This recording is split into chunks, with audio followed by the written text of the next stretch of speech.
Hey everybody, it is Collin with Tamman Inc. And today I am joined by, Liza from Tamman Inc. and we are going to be doing something new, also a little bit late. So today we're going to be going through the best of Tamman's Slack channel for March 2022.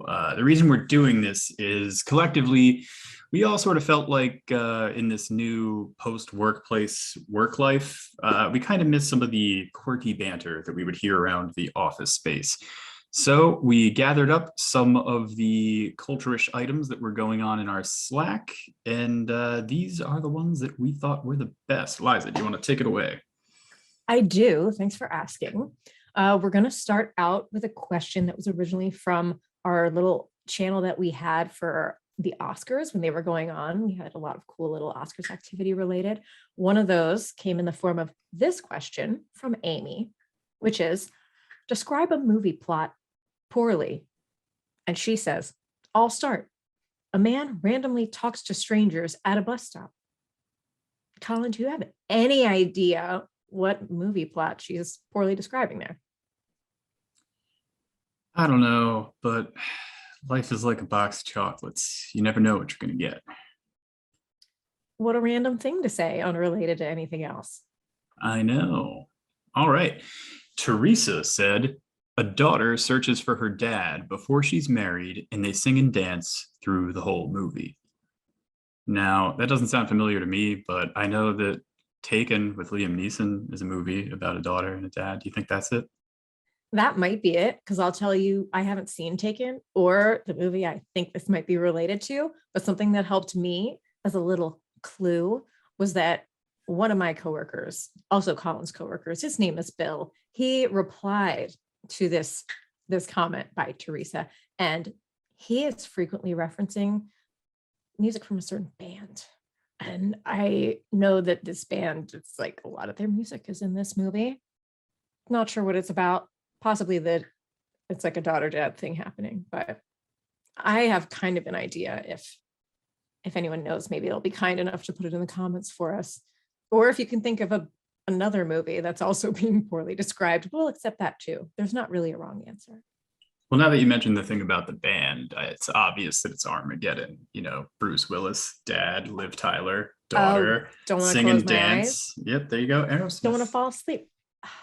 You know, Collin, some people, when you work with them, they just like exponentially make you a better worker. And I'm feeling a lot of those feelings about you right now.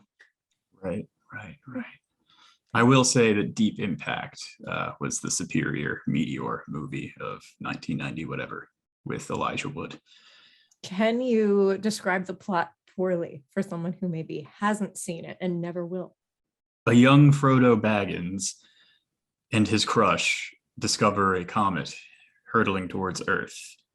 They try to escape, but the government will only put Elijah Wood's family in the underground bunker because probably sexism. And he instead decides to go save the girl. And I think they all die in a fiery end. Don't quote me. Watch the trailer. I don't know. Okay, a little spoiler alert, but I'm definitely hooked. I will be renting. So next up, you want to go? Sure. It looks like this next one's from Devin.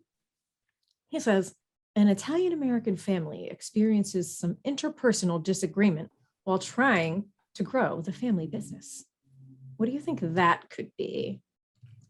I've got a feeling that if it's a more recent film, it's got something to do with gabagool, or perhaps expensive bags, luxury goods. Those are my two guesses, just from the more recent stable of movies out there.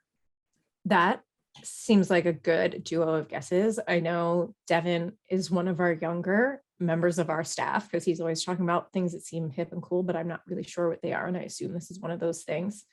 And I will take this moment to toot my own horn because I did add a gabagool emoji to our work Slack. So kind of tying that in here in place of me actually knowing anything about this film.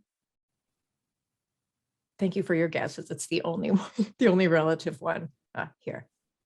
And I would like to just take a moment to give a shout out to Liza for, as our good friend Marty would call her, the emoji queen of Slack. She always adds cool emojis, including my personal favorite, the Baja Blast. Well, yeah, if you haven't had a Baja Blast from your local Taco Bell or some sort of international Taco Bell that you have access to, we'd recommend hitting one up. It makes a great emoji. The color, the emotion behind it. It's great. All right, moving on. Brandon said, a Philadelphia resident uses recreational activities to instill confidence in himself so he can ask out his best friend's sister. I've got no guesses on this one. I have no idea. I don't either, since it's fitting my vibe of me not having seen any of these films, but it just crossed my mind when I think of a movie about a Philadelphia resident that maybe it's Rocky. Maybe it's Rocky. Was he into his best friend's sister? I don't know. Is she like, wait, Silver Linings Playbook? Now I'm just thinking about slightly sportsy movies that are from Philadelphia. That could be it. I don't know.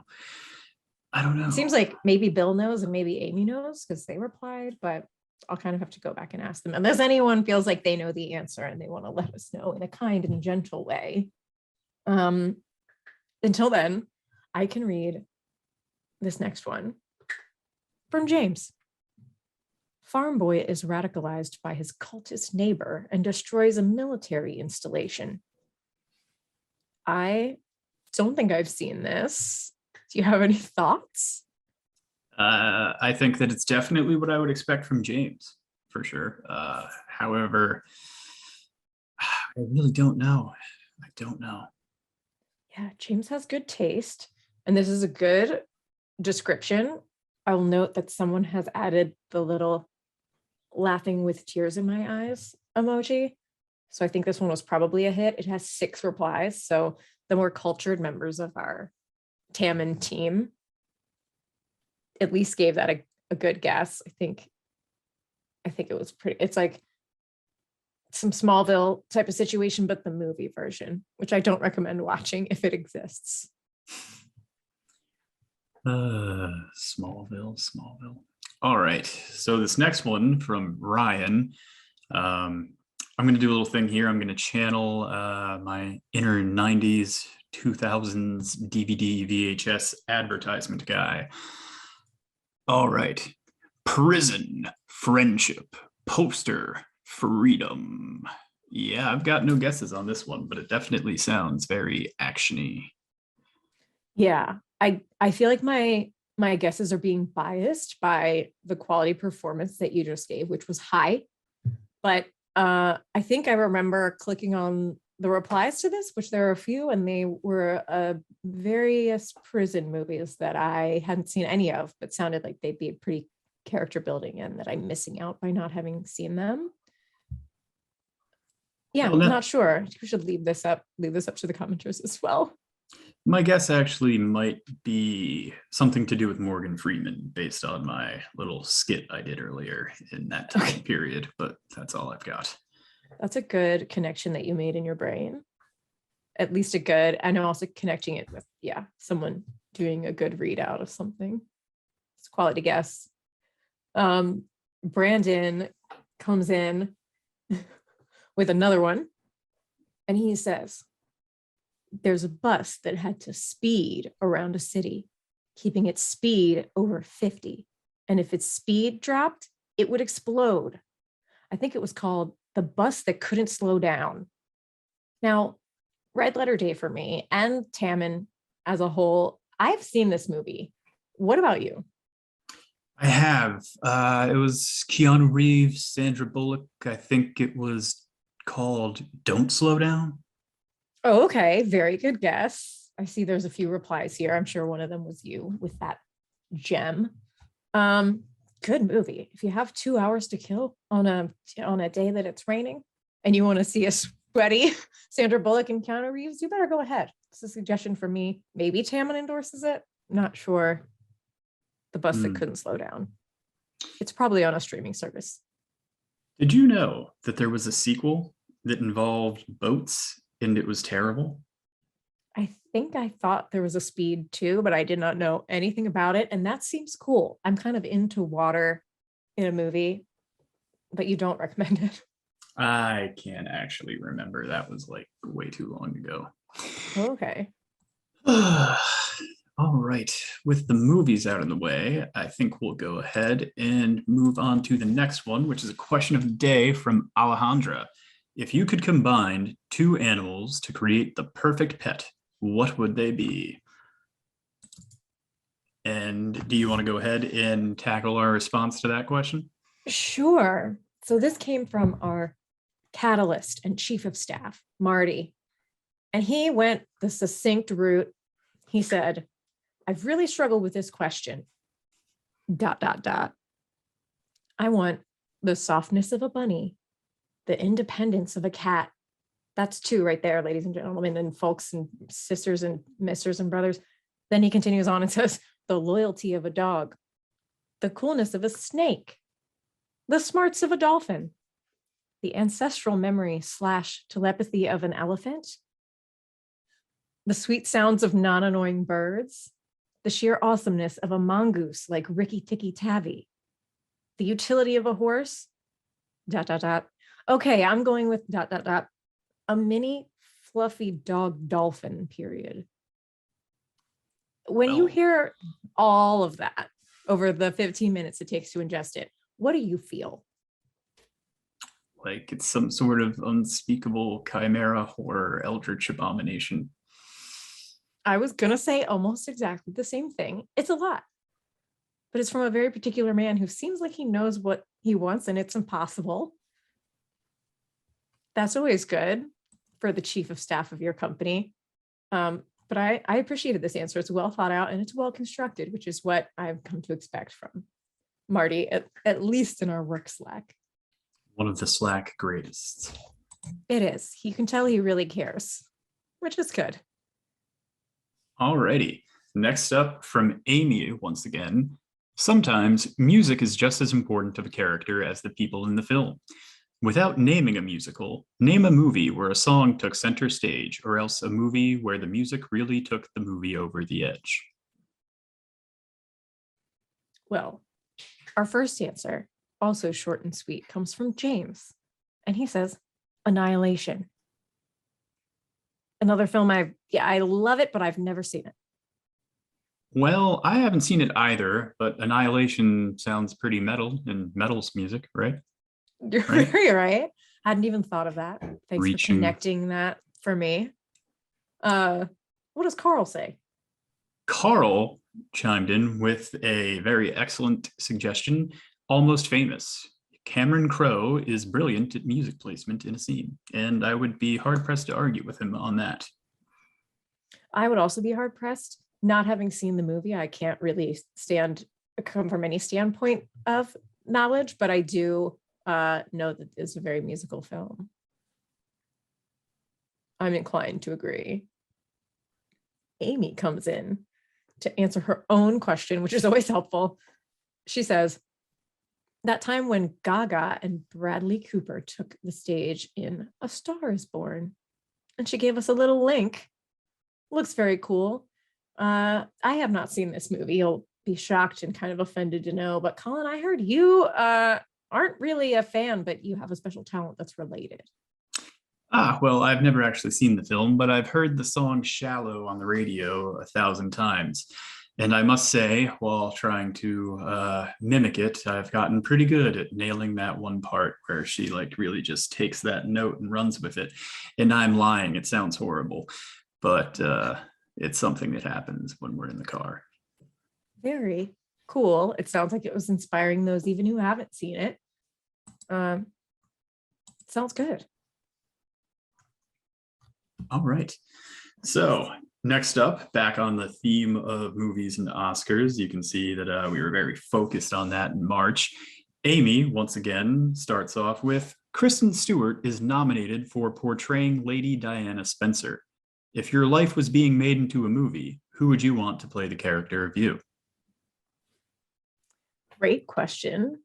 Brandon jumped right in and he said, Kristen Stewart. Okay, maybe like Bill Hader or Will Forte, but I'll have to accept it won't get Oscar buzz, which is tough. which is tough. Also, go with your first choice. If you want Kristen Stewart, demand Kristen Stewart because this is your life and that's what you deserve. I think those two funny guys could do a good Brandon. What about you? I agree. I think he definitely had that on point. Ooh, I'm excited. I get a Bill comment. All Go right. for it. So Bill said Bruce Valanche for an Oscar or Eric Stone Street for a SAG award, but never, and I mean never, James Corden. If it's a Lifetime movie, I'll probably get stuck with that weird comic book guy from the Christmas House trilogy. And that is such a great answer. I definitely could picture Bruce Valanche. I definitely could see it. But I agree, James Corden could never give the nuanced comedy that we expect from Bill. So I definitely think that's a great answer. I agree with you. Bill definitely has a little edge that James Corden simply could never. When you're on a major news network, you just can't. And it's to the detriment of all the viewers. I get another Marty comment, which they're my favorite too. He says, the people whom I've been compared to the most are Eric Stoltz or Jason Bateman or a pre-Parkinson's Michael J. Fox. Still Michael J. Fox, we'll point out. Those are, I know, two of those people. Seems accurate. In looks. He also added in the end there, if I could choose anyone, though, I would probably choose Leonardo DiCaprio. And I feel like that is a bit of a cop-out. But Jason Bateman, though, I mean, Marty Bird. It's like right in the name. Marty and Marty. Yeah. Jason goes by Marty now? Jason Bateman plays Marty Bird in Ozark. Oh, thank you. Okay. Netflix original? Yep. I just noticed that I assumed everybody saw Ozark, which is That's okay. very, very foolish of me. It's been suggested to me, and maybe it's time I take that suggestion if my own catalyst has a doppelganger in the film. Thank you for reading that. There was an overlay over the second part of his message. Not great for usability, is it? That's a different video, folks. I'll jump in, even though I read the last one. I'm reading this one too. It's from Bill. He says, would Meredith make room for you on the door floating in the North Atlantic? Wow. That's a little reference to the Leonardo DiCaprio comment where Bill's kind of being like, is your loved one gonna not let you just die in frozen cold ocean? Bill with the zingers. When you ask for Leonardo DiCaprio, you got to be ready to take all of the guff that comes with it because it's not guff free. Go ahead. So next up is Sam, who says, Christina Applegate. Sorry, I know I posted a GIF, but almost immediately got annoyed by the one I chose. Laughing till they cry emoji. I like that a lot. I think Christina Applegate seems very cool from all the interviews that she's done that are like not when she's in character.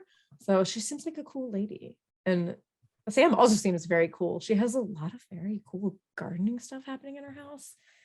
And Applegate seems fitting. I would support it. Well, sounds like we need to get Sam added to the plants channel in Slack. Oh, yes, we do. Well, Slack plug. She followed up. Oh, okay. Asking if any of us had watched Spencer, which is what Amy was asking about in the question. And she's talking about how she watched it the other night and she found royalty and the way they live to be very fascinating, yet also terrifying. Also, just supporting and raving about Kristen Stewart and the great job that she did, which is important. Different actress, wouldn't want to be played by her, but still giving her props. Seems tough. Lifestyles of the rich and the famous. Quick quote, Collin, from you. You always complain and anything to say about it. Support him.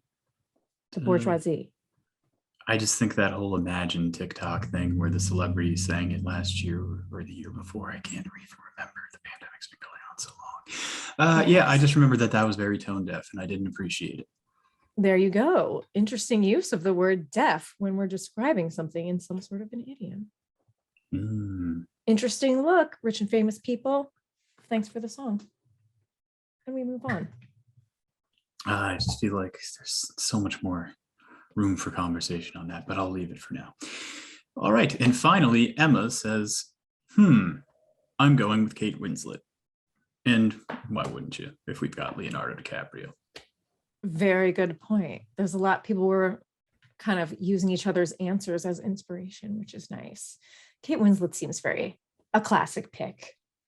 We got a lot of Slack channel play with Mayor of Easttown that was out earlier because we have some people local to the area where that was filmed. So just a great pick, a safe pick, some would say, but nothing bad to say about it. All right. So, who would you pick to play Liza? Wow. Super good question. The main comment I get is from my mother, and she said, you know, who really reminds me of you is Emily Blunt. And I was like, okay, rocking it. And then I like pressed her a little bit. Didn't really have to press her that much because she was just extremely forthcoming with the information. And she was like, well, no, now that I think of it, it's just that you both kind of run really awkwardly. And I was like, you know, I hope if there's a movie about my life, it's going to include a lot of running. So might as well. I'll take it. If she can do this, whatever accent this is, the job is yours, Emily Blunt. What about you? And why is it the guy who plays Alaric Saltzman from the Vampire Diaries? You know, I've never seen the Vampire Diaries, so can't answer. Don't know who that is. But if I had to say, probably Matt Damon or Leonardo DiCaprio. Not because I think they look like me. I actually vehemently disagree with all of that, but it is the feedback that I've always gotten, be it from coworkers, friends, or the guy who works at the Quick Check in Dayton, New Jersey on Route 130. Shout out to that guy at the Quick Check. You're making Collin feel like a superstar. Rightfully so. Good answers. All What is right. this next one? Is this a homemade t-shirt design?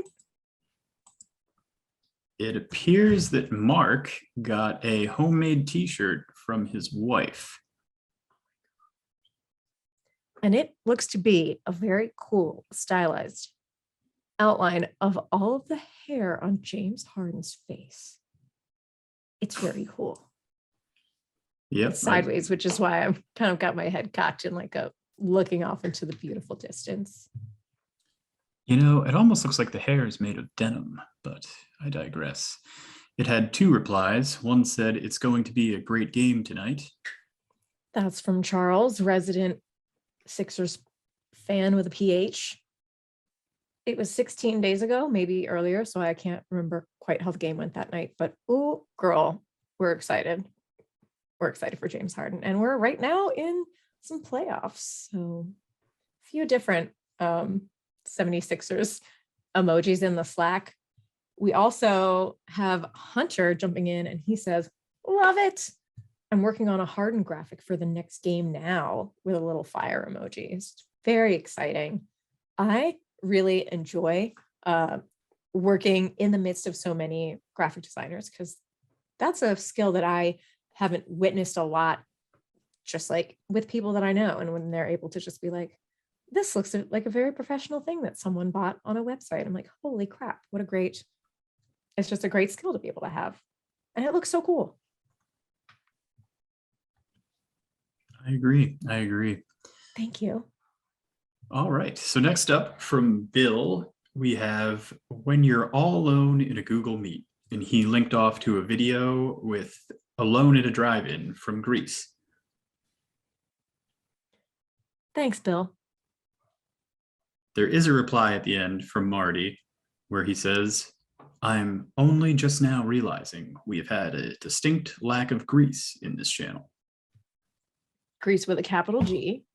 We have plenty of lowercase g Greece in the channel. I believe there's a Greece emoji. I won't check it right now, but that is true. I wonder, I kind of want to blame that on Bill. We're a lot of, how familiar are you with Greece? So, fun fact, I've never seen Grease the film, but I've seen stage adaptations on multiple occasions. Really? That seems very fun. Yeah, I'm wondering, it'd be interesting to, well, you tell me. Yeah, I mean, they're usually like pretty low budget. I saw it at a local theater many moons ago. I saw it, I think, maybe once at Rutgers University. And then I saw it in high school from our rival high school. And all three times were interesting. And it's really interesting the budget, how like the high school budget's like cardboard, and then like the college budget's like maybe a little bit of construction. And then like the community theaters, definitely like a stronger construction emphasis with like the fake car and everything. Oh, really? Yeah. Now that I think about it, That's, I think I might have seen a stage adaptation in a television show at one point too, but I can't remember the show. I digress. oh, they did. This is one of the films where they did like one of those live action adaptations somewhat recently. Because I believe the actor Aaron, last name starts with the T, but has a V right after it. And I don't know how to pronounce that. I think was the Danny man from it. I've seen Grease one time, and I did not. Also, it was a much different time, but I did not have a similar high school experience to the people in Greece. They're like full blown adults, and they were wearing leather and stuff. And I was just like, oh wow, they're smoking, and they're like maybe getting pregnant. Spoiler alert, stuff like that. And I'm like, wow, this isn't like about high school at all. So yeah, I'd have to put a poll in there and be like, if we're rating, how many of you have seen Grease? How many of you have seen Annihilation, and then how many of you have seen Mamma Mia? And it'd be interesting to see that breakdown. But I can take a note right here to just add a little bit more capital G Grease to the Slack. That's the word. Right on that. Yeah. Okay. So our next one, starting with Marty. Did you want to do this one? Sure. He says, colleagues, like me, I'm sure your internet viewing habits have changed since accessibility principles have entered your consciousness. So my question of the day is, what are some of the most common or egregious mistakes you find yourself noticing while surfing the net or cruising the information superhighway? All right, getting into the ally space. So the first response is probably the one I would have went with, and that is color and text contrast. It's terrible out there, really bad. Yeah, I will second that. Devin jumped right in there with that answer, and it is something that's very easy to notice without any assistive tech, without a screen reader or using your tab key. It's just basic everywhere color things. Yes, it's one of those things that once you learn about it, it is very hard to not notice it. So yeah, great. A lot of great resources out there for you to check color contrast. Also really helpful, not even surfing the web. I'm going to bring in an IRL or real life example. There have been some elections, not recently, but earlier in the pandemic going on nationwide, but also locally. And there is someone in my area who had a sign with a political sign you see on someone's lawn, and it had a white background, and their first name was in yellow and their last name was in blue. The blue, perfectly good to read, but you could not see that. You couldn't, from far away, you couldn't even tell there was a name on there. So it's definitely a great thing to be thinking about, even if you're not a web person. But yeah, don't learn about text contrast unless you're ready to start seeing it everywhere, because it will be there. Jarring, truly. I will read this next one because I believe I'm the one who wrote it. It's the other Liza. It's that other Liza that keeps writing stuff. And again, there's an overlay over my little screen. But I would say you have to read the first one to me because I can't read my first sentence. I'll read you the second part of it. It said bad link text.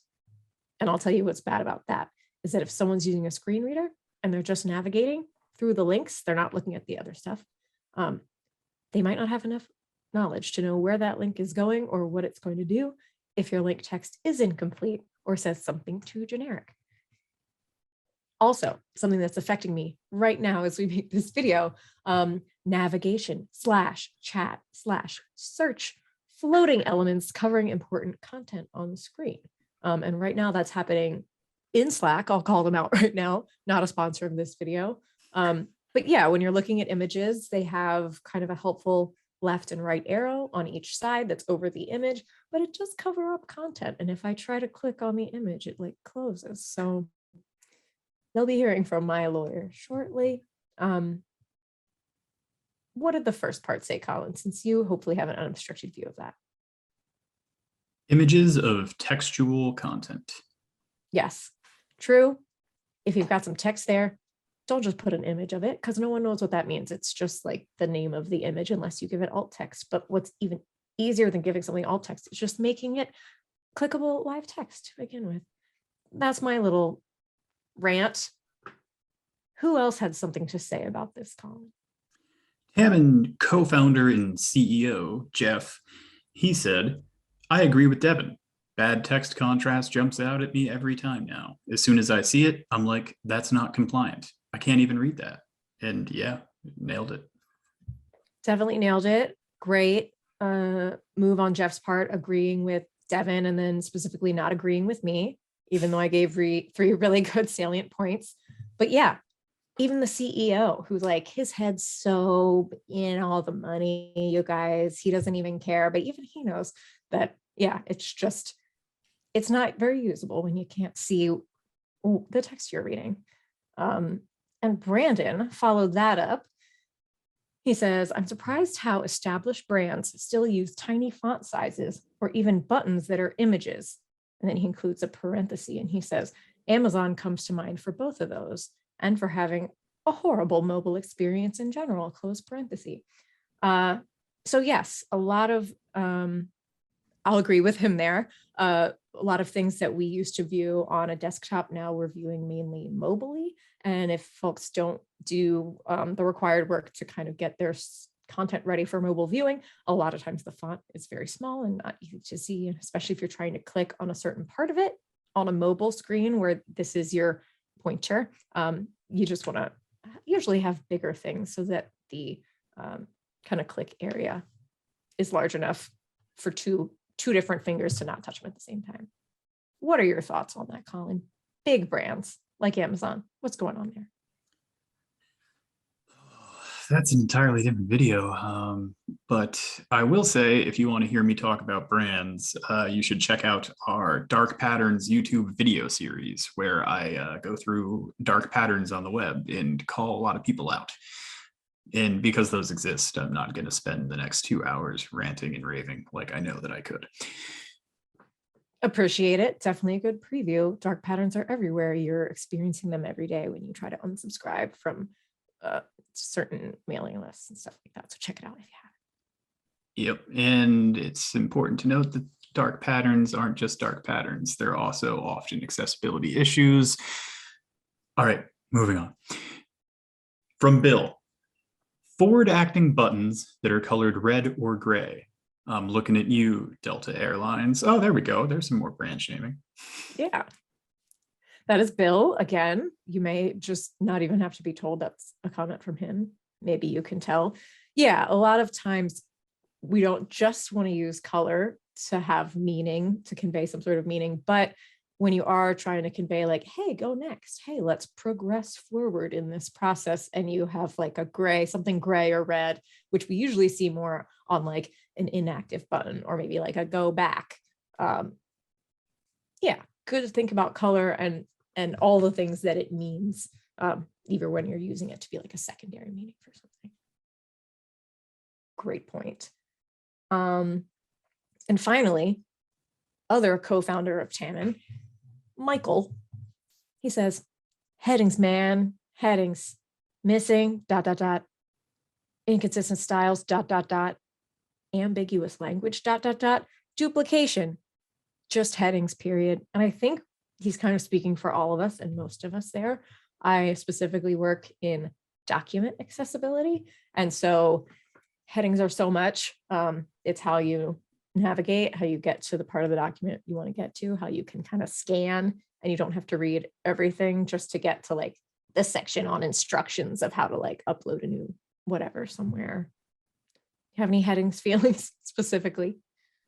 Yeah, I am totally with Mike. It's funny because like I heard this in his voice. He is so excellent at blending his typed voice and his speaking voice, because I heard that in pure Mike. And yeah, it's really frustrating. And it's one of those things that I feel like a lot of people don't really think about when designing a document or a web page. They don't really realize how important that is for screen readers and other assistive tech. And it can really make something super incomprehensible very quickly.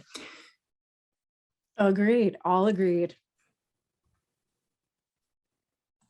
A lot to say on that, but we will move on to our final post. Final post from Martin. He says, oh God, again, the overlapping of this. Okay, question of the day. March Madness, baby. Parentheses in Dick Vitale's voice, close parentheses. Which women and men's b-ball teams are going to win this year? I didn't have a lot of things that immediately came to my mind, except teams I knew specifically weren't going to win. What about you? Sports. I think the best way I could sum up my feelings have already been said by Bill, who responded, "Go Birds," which I think is American soccer. You know, I think I've heard supposed to that. make people mad. That was supposed to be a mean one. The bird is a very aggressive animal. A lot of teams are named after them. They'll come. Please be wary. Be wary among our aviary friends. And there were two little Slackmoji responses to Bill's "Go Birds," and I don't even know what they are. One of them is just the face that's like with a tiny mouth, but it's got rosy cheeks like this because it's like really into the birds, I guess. And the other one, which is just a man face palming like this. And it looks a little bit like Bill. It's got a little blue shirt, his signature platinum blonde hair. And then Emma, another b-ball fan, I know this personally, she replies with a sweet image entitled "Shrug." And I'm guessing that was probably a GIF, and it is one Jerry Seinfeld next to one Elaine Benez, and they're eating chips on Jerry's couch, and they're just kind of like, it's just like, yeah, that has also a few Slack emojis attached to it of people relating. So that seemed to be, we've got Charles, who's really into the 76ers. We've got a few other people. Someone said Grizzlies one time or something. I don't even know. I don't remember who that person is. But yeah, most of the people are like down to eat chips on the couch, I think. Yeah. I think going forward, it might be best to hire a sports correspondent. We're lacking. Yeah. Clearly a big hole. Yeah. Severely. All right. Well, this has been fun, seeing what everybody's been up to. This was it for March. However, we will be coming back to you with a video for April, probably filled with a lot more general content as the Oscars have passed. But gotcha. Thanks for listening to us give you a little window into what the workplace is like here at Tamman. Thanks, y'all. Hope you enjoyed. All righty. Catch you later.